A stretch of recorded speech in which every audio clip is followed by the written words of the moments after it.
Good morning, teachers. So I have another funding opportunity sa ating mga teachers na nandito sa USA. So last week, nag-sign up ako sa isang website, nag-apply for funding para magkaroon ako ng pet in the classroom. So ang pangalan ng website ay petsintheclassroom.org. So mag-fill out lang kayo doon, mamimili kayo ng pet store, usually Petsco, PetSmart. Tapos meron pang ibang selection doon. Pili na lang kayo doon, depended sa store na malapit sa inyong school. 5 days lang ata or 6 days na-approve na siya. Kagabi ko na-receive or kahapon yung approval. So pinrint out ko lang ito yung voucher. Ang pinili kong pet in the classroom ay gecko. So i-claim ko lang yon. May mga ano na rin, free tank, ganyan. Ito yung mga vouchers.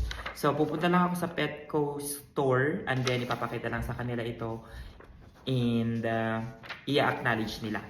Napaka-simple lang ng application, napakadali, 100% approval talaga siya, yung rate niya. I hope nakatulong at kung interested kayo magkaroon ng pet in your classroom, then pwede nyong i-explore itong opportunity na ito. I-google nyo.